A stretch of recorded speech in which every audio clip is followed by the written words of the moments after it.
नमो बुद्धाय जय भीम मित्रांनो, तुमचं पुन्हा एकदा स्वागत आहे माझ्या यूट्यूब चॅनल आसुतकर मोरे नंबर 1 मध्ये. आणि आज मी आलो आहे घारापुरी लेणी. सगळ्यांच्या परिचयाची अशी लेणी आहे आणि मी आता तिथेच चाललो आहे. माझ्या मागे ती जी टॉय ट्रेन आहे तिचं 10 रुपये तिकीट आहे, तर मी चालणं प्रिफर करतो आहे. बघूया आता पुढे कसं आहे ते.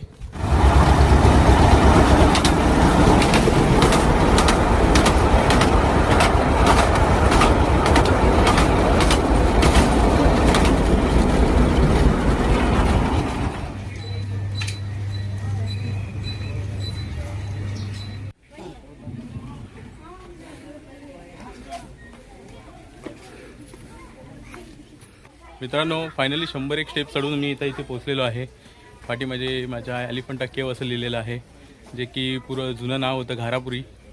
तर आता मी आतमध्ये जात आहे. मित्रांनो, पहिलंच आल्यानंतरला हा स्टेज दिसून येतो इथे. आणि ह्याचं देखील असं जे एंट्री आहे ती देखील अशी कर्विंगवाली आहे, अगदी युनिव्हर्सिटीसारखी. आणि हा मंडप वाटतोय मला एका प्रकारचा. माझ्या पाठीमागे जे तिकीट काउंटर आहे त्या काउंटरवरती आता ऑफलाईन तिकीट काढलं जात नाही, जे काय आहे ते ऑनलाईन करावं लागतं. सो हे तिकीट काउंटर आहे आणि त्याच्या बाजूला जे QR कोड दावलेले आहेत तिथे स्कॅन करून तुम्ही म्हणजे तिकीट बुक करू शकता ऑनलाईन. आणि 35 रुपये तिकीट आहे एकाचं अडल्टचं, तर ते ऑनलाईन आपल्याला समजून जातं. वायफाय वगैरे इथे आहे, तो वायफाय वगैरे कनेक्ट करता येतो.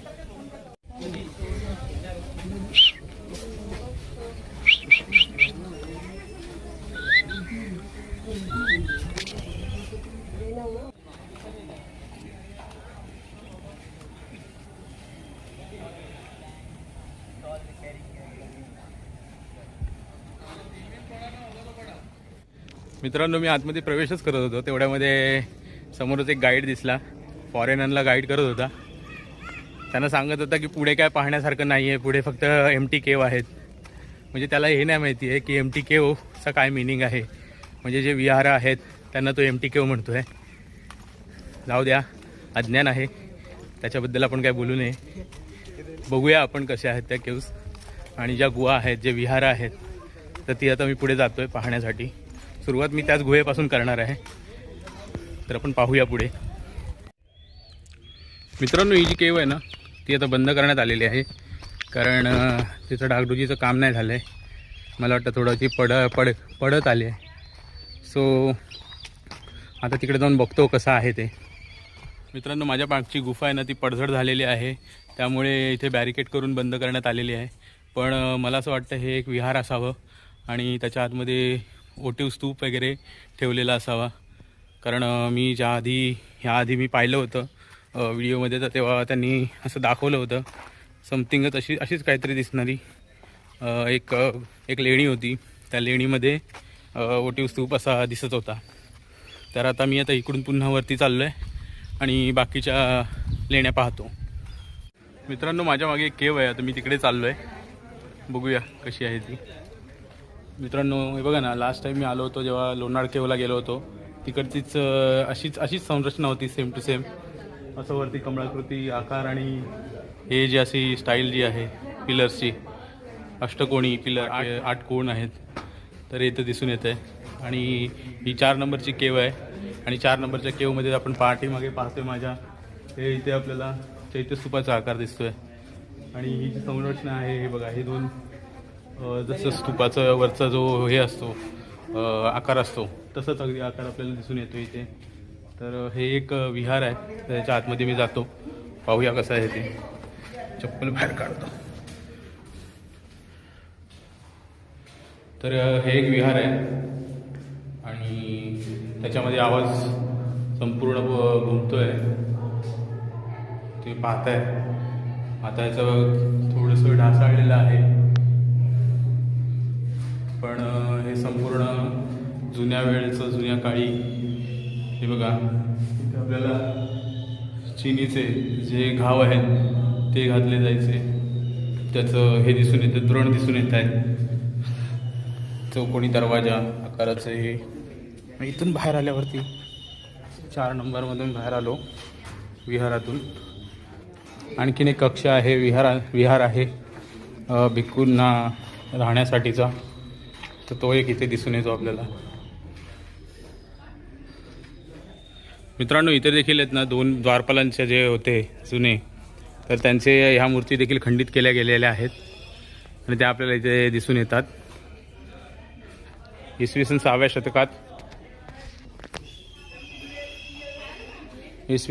शतकात याचं बांधकाम झालेलं आहे. आणि ह्या दरवाजातून आतमध्ये गेल्यावरती आपल्याला समोर तो ओटीव स्तूप दिसतोय. आणि हा कोणी शंकराची पिंडी नाही आहे ही, तर हा मला ओटीव स्तूप दिसतोय. आणि त्याच्या बाजूला त्यांनी ज्या प्रकारे, हे बघा, हा आहे तो ओटीव स्तूप आणि हे कन्स्ट्रक्शन नंतरला करण्यात आलेलं आहे. आता संपूर्ण हा ओटीव स्तूप आहे तो आपल्याला इथे दिसून येतो 4 नंबरच्या लेणीमध्ये.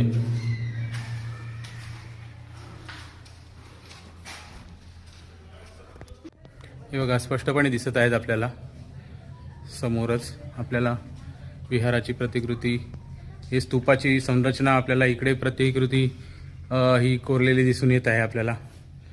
आणि हे एक त्यातलंच एक विहार आहे.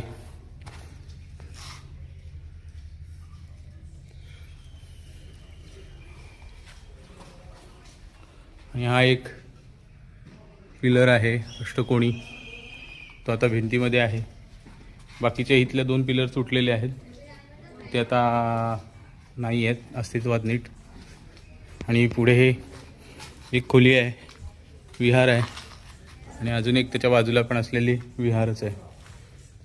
नॉर्मली संरचना अशी आहे की आपल्याला जसं माहीत आहे, ज्या पद्धतीने मध्यभागी स्तूप आणि आजूबाजूला असलेला जे आपले भिक्खू संगणी आहेत, भिक्खू संघ आहेत, तर त्या लोकांसाठी राहण्यासाठीची खोल्या आणि पूजेसाठी मध्ये स्तूप, अशा पद्धतीचं इथे बांधकाम आहे.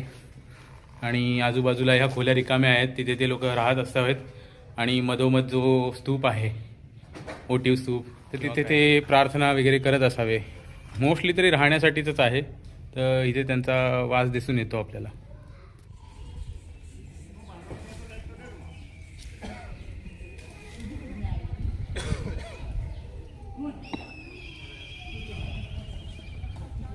मित्रांनो, मी आता नंबर 3 लेणीमध्ये आतमध्ये शिरत आहे. तर बघूया कसं आहे ते. इथे 1 2 3 4 5 6 7 8 खांब आहेत. 6 खांब बाहेर दिसत आहेत आणि 2 खांब असे भिंतीमध्येच आहेत. तर एंट्री केल्यानंतरला सेम पद्धतीचं बांधकाम आहे इथे दिसून येते आपल्याला. मित्रांनो, मी आता लेणी क्रमांक 2 आहे, 3 आहे. आणि इथे तुम्ही खाली पाहता ही पाण्याची कोटी देखील आहे इथे. आता इथे फिल्मिंग अलाउड नाही असं म्हणतायत.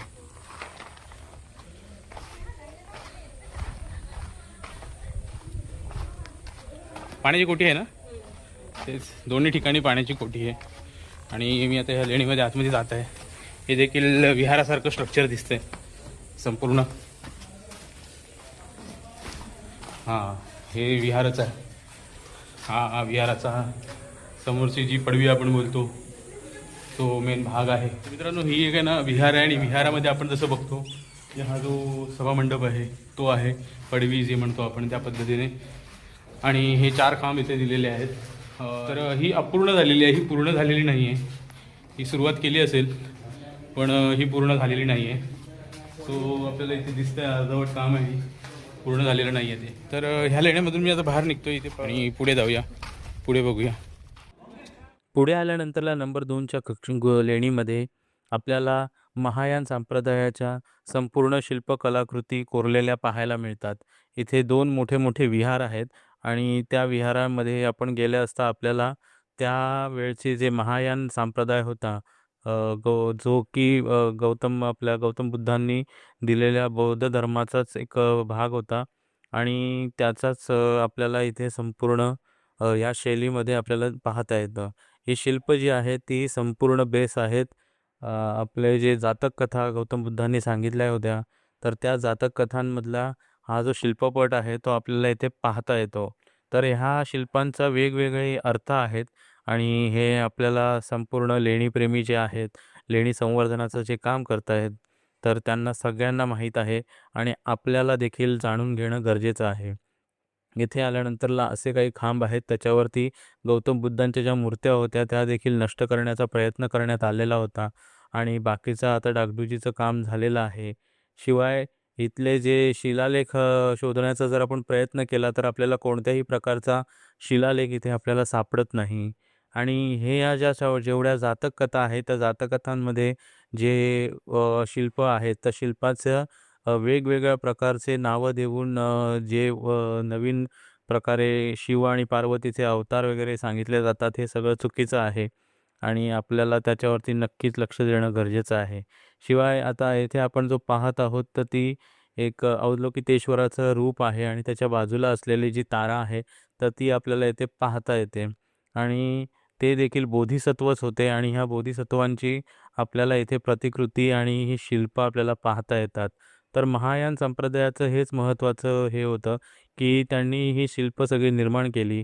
आपल्याला समोर पाहते ते हे पद्मपाणी आहेत आणि त्यांच्या हातातला कमळाचा जो भाग होता तो देखील आता इथे नष्ट करण्यात आलेला आहे आणि त्याच्याच बाजूला असलेले वज्रपाणी देखील आपल्याला इथे दिसून येतात आणि वज्रपाणींच्या हातातले असलेले वज्र तर त्याच्यावरून ते वज्रपाणी बोधिसत्व हे असे दोन्ही बोधिसत्व आपल्याला अवलोकितेश्वराचं प्रतिनिधित्व करताना नेहमी तुम्हाला अवलोकितेश्वराच्या समोरच ते भेटतील आणि दिसून येतील.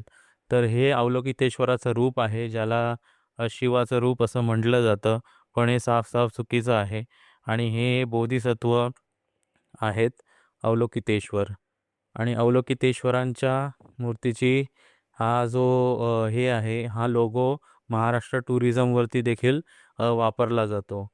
शिवाय पुढे आल्यानंतरला आपल्याला बरेचसे असे जे जातक कथा आहेत त्यांचे पट आपल्याला पाहता येतात.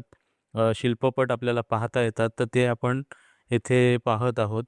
पुढे आल्यानंतरला आपल्याला बऱ्याचशा अशा ह्या सगळ्या निर्मिती आहे बौद्ध धर्मातील ह्याच्या ज्या शैली आहेत त्या आपल्याला संपूर्ण दिसून येतात. आता आपण जी समोर पाहतोय तर ती आहे गौतम बुद्धांच्या जन्माची जातक कथा जी सांगितली जाते आणि महामाया वगैरे म्हणजे जी गौतम बुद्धांची आई आहे तर त्या आपल्याला इथे दिसून येत आहेत. त्यानंतरला हे आहेत बोधिसत्व मंजुश्री आणि त्यांची ही मूर्तिकला इथे आपल्याला दिसून येते. तिला काहीतरी वेगळंच राक्षसाचं असं नाव देण्यात आलेलं आहे. ते साफ चुकीचं आहे. कारण हे आपण समोर सरळ पाहतोय की वरती आपल्याला एक स्तूप दिसत आहे आणि त्या स्तूपाखाली असलेले हे यक्ष वगैरे सगळं संपूर्ण जो शिल्पपट आहे हा जातक कथांवरती अनुसरूनच आहे. तर ते आपल्याला इथे दिसून येतं. मित्रांनो, आता मी सर्वात फेमस असलेली गुफा ही नंबर 2ची आहे आणि त्या 2 नंबरच्या गुफेमध्ये आहे तर इथे शिवाचा अवतार वगैरे असं म्हटलं जातं, पण तसं काही नाही आहे. ते अवलोकितेश्वराचं रूप आहे इथे आहे आतमध्ये. मोठे स्तूपाच्या बाजूला पणती वगैरे लावलेली आहे आणि शिवलिंग म्हणून घोषित केलेलं आहे. तरी आपल्याला दिसतं इथे समोर. तर हे आहे मोठे स्तूप आणि मोठे स्तूपाच्या पुढे अगरबत्ती वगैरे लावून हे सगळं ठेवलेलं आहे इथे आणि हे ओटीव स्तूप आहे. तर हे सगळ्यांना माहीत आहे. आपल्याला दिसतं आहे पाठीमागे शिवलिंग म्हणून त्याची उपासना केली जाते. तर असं आहे.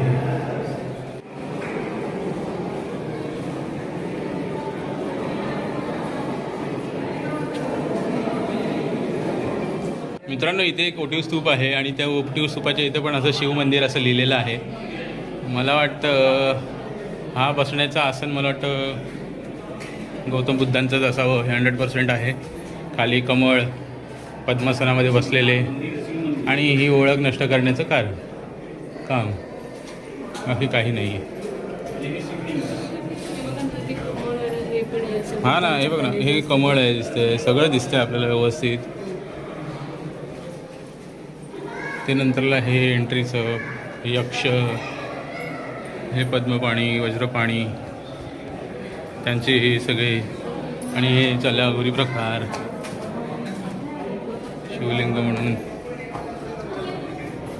बरं आहे. पूजा करतात ते चांगली गोष्ट आहे. तर मित्रांनो, हे एक पाण्याचं टाका आहे. हे अगदी बौद्ध लेणीच्या बाजूलाच आहे आणि इथे खाली पाण्याचा टाका आहे. आता इथे खाली ओपन करून नाही ठेवलेला, बंद केलेला आहे ह्या साईडने.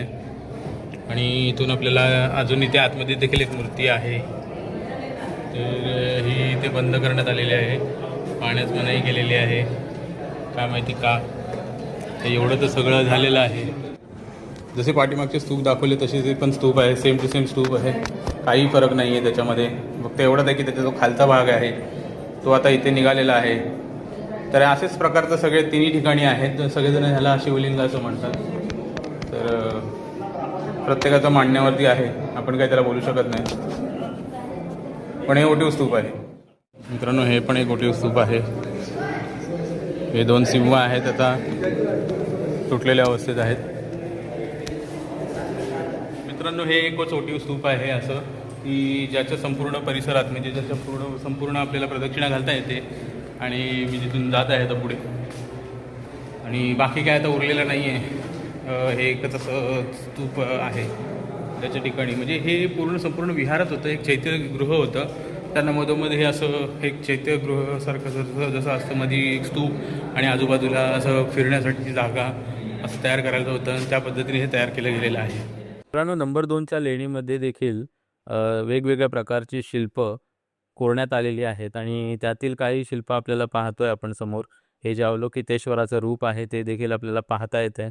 शिवाय आतमध्ये गेल्यानंतरला वेगवेगळ्या प्रकारची ज्या जातककथा होत्या त्या कोरण्यात आलेल्या होत्या आणि त्यांची ही आपल्याला समोर ज्या मूर्त्या दिसत आहेत त्या खंडित करण्यात आलेल्या आहेत. पण मात्र वरती स्तूपांची रचना ही मात्र स्पष्टपणे दिसून येते. डावीकडे असलेला हा एलिफंटा बुद्धा हा आपल्याला इथे पाहता येतो. शिवाय मग उजवीकडे आपल्याला एक जातक कथा येथे कोरलेली आहे ती देखील दिसून येते. आणि हे जे शिल्प आहेत ते आता ऑलमोस्ट सगळे खंडित करण्यात आलेले आहेत. त्यामुळे जे काय आहे, जे म्हणजे जुन्या पद्धतीने जे बांधकाम होतं ते जेणेकरून उद्ध्वस्त करून आपल्याला जो बौद्ध धर्म आहे त्याचा प्रसार किंवा प्रचार झाला नाही पाहिजे आणि त्याचं अस्तित्व मिटवण्याचा हा इथे प्रयत्न केलेला आहे. इथे आपण पाहतोय तर एक अंडाकृती जे चैत्य स्तूप असतं तर त्याचं एक रचना आपल्याला ह्या पिलरवरती दिसून येते. मित्रांनो, हा जो अर्धवर्तुळाकार जो भाग आहे जो सुरुवातीला दिलेला आहे म्हणजे ह्या एंट्रीला, आणि असाच भाग इकडे ह्या देखील एंट्रीला आहे, आणि मध्ये हे सर्क्युलर असं एक वर्तुळाकार असं बनवलेलं आहे. मित्रांनो, असा हा अर्धवर्तुळाकार भाग आपण पाहिला ना, तो भाग आपल्याला सेम टू सेम वेगवेगळ्या ठिकाणी म्हणजे आपल्याला जे कान्हेरी लेणी आहे त्या लेणीमध्ये, म्हणजे जिथे युनिव्हर्सिटी होती म्हणजे विद्याघर होतं ज्या गौतम बुद्धांच्या काळातलं, तर ते जे विद्याचं केंद्र होतं. तर हे अशाच प्रकारे इथे पण बाहेर असं एक सर्क्युलर हे आहे. तर मला देखील असं वाटतं की इथे देखील भिक्षू लोक शिक्षणासाठी किंवा पुढील वाटचालीसाठी येत असावेत.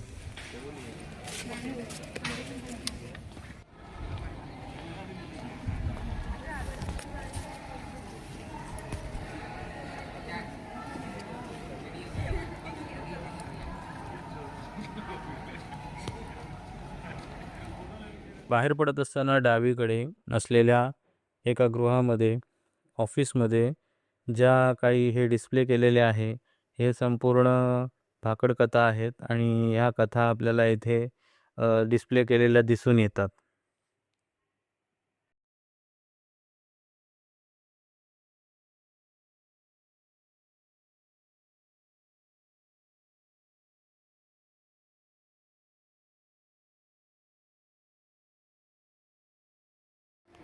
मित्रांनो, इथे मी आलो आणि इथे आल्यानंतरला मी बऱ्याचशा मूर्ती पाहिल्या आणि त्या मूर्ती ऑलमोस्ट सगळ्या खंडित केलेल्या आहेत.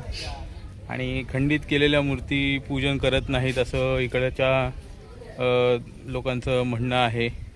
सो त्या मूर्ती कोणी खंडित केल्या असं विचारलं असं ते म्हणाले की पोर्तुगीज जेव्हा आले होते तर त्यांनी ह्या मूर्ती खंडित केल्या होत्या. आणि इकडचा जो एलिफंटा म्हणून ओळखली जाणारी ही केव आहे, तर इथे जे असणारं एलिफंट म्हणजे हत्तीचं जे मूर्ती आहे तर ती राणीच्या बागेत ठेवण्यात आलेली आहे. तर अशा बऱ्याचशा गोष्टी आहेत इथे सांगितल्या जातात आणि आहेत ज्या, पण मला एकंदरीत ह्या जी मूर्तिकला आहे ही थोडीशी वेगळी वाटली. सो तुम्हाला कशी वाटली हे नक्की तुम्ही सांगा. तर मित्रांनो, मी संपूर्ण आपली लेणी फिरलो. इसवी सन 5व्या ते 6व्या शतकामध्ये याचं बांधकाम झालेलं होतं आणि हे जे कार्विंग आहे ही सगळी 5व्या ते 6व्या शतकातली आहे. त्यावेळेस चालुक्य डायनेस्टी ह्याच्यामध्ये होती, अस्तित्वात होती आणि त्या डायनेस्टीमध्येच हे सगळं कार्विंग केलं गेलेलं आहे. आता प्रत्येकाच्या मान्यावरती आहे. तर तुम्हाला काय वाटलं हे नक्कीच तुमच्या कमेंटद्वारे कळवा.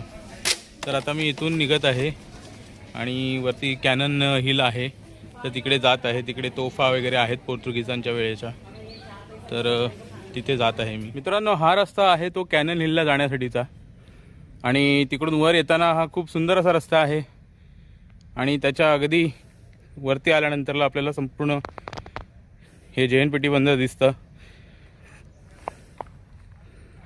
आणि इकडून आता आम्ही पुढे जाणार आहोत वरच्या दिशेने कॅनल हिलकडे.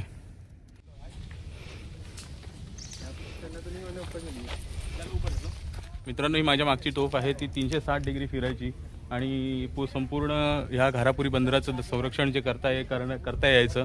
आणि पोर्तुगीजांच्या काळातली ही तोफ आहे आणि याचा दारूखाना वगैरे जो होता तो इथे खाली कोठडीमध्ये खाली ठेवला जायचा. आता त्याची अवस्था एकदम दयनीय झालेली आहे, तो संपूर्ण भाग कोसळलेला आहे. तर ही आपण आता मागे पाहतोय ती आहे ती मोठी तोफ आणि आणखीन एक तोफ आहे ती थोडी पुढे आहे, तिथे आता जाऊया आपण. पोर्तुगीजांच्या काळातले अवशेष अजून बाकी आहेत, तर ते आपल्याला इथे दिसून येतात आणि त्यांची स्थिती आता थोडी ढासळलेली आहे.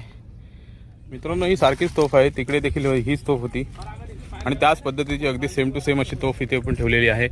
हिचा आकार पण असा चक्राकृती आहे आणि ती 360 डिग्री ही देखील फिरते आणि ह्याच्यामध्ये आपल्याला पाहतोय आपण, हे बघा, ही ते त्याचं मेकॅनिझम आहे, आपल्याला हे खाली दिसत आहेत आणि हा संपूर्ण प्लॅटफॉर्म हा 360 डिग्री फिरतो, संपूर्ण फिरता येतो आणि खाली तो सेम असा तोफखाना आहे जो हे लोक खाली चाललेलं तसं आतमध्ये तोफखाना आहे आणि तिथे जो पूर्वीचं जे गोळे आहेत, तोफ गोळे वगैरे ते साठवून ठेवले जायचे. या तोफेद्वारे संपूर्ण जैनपेटी बंदर जे आहे त्याच ठिकाणी आपल्याला त्यांना नजर ठेवता येत होती पोर्तुगीजांना.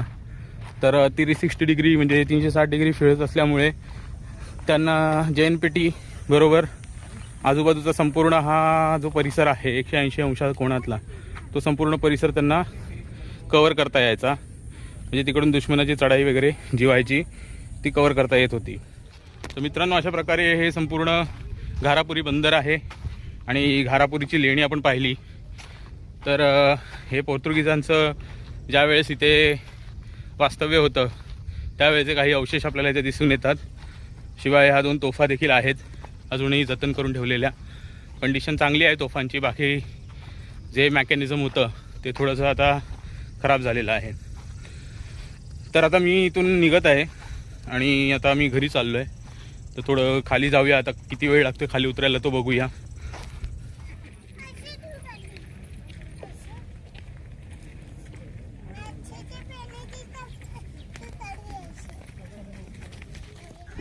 तर मित्रांनो, आता मी खाली आलो आहे आणि आता घरी चाललो आहे. जेवलो, खाली आल्यानंतर जेवलो. यायला खाली मला 3:15 झाले आणि चला तर मित्रांनो, मी आता निघालो आहे घरी आणि खूप छान वाटलं मला इथे येऊन. थोडंसं अतिक्रमण आहे तर त्या गोष्टीसाठी आता आपण काही करू शकत नाही, बरेच वर्ष झाली आता या गोष्टीला. तर तुम्हाला हा माझा व्हिडिओ कसा वाटला? व्हिडिओ आवडल्यास लाईक करा, शेअर करा आणि सबस्क्राईब करायला अजिबात विसरू नका आसुतकर मोरे नंबर 1 या चॅनलला. तोपर्यंत भेटूया नवीन व्हिडिओमध्ये. Bye bye.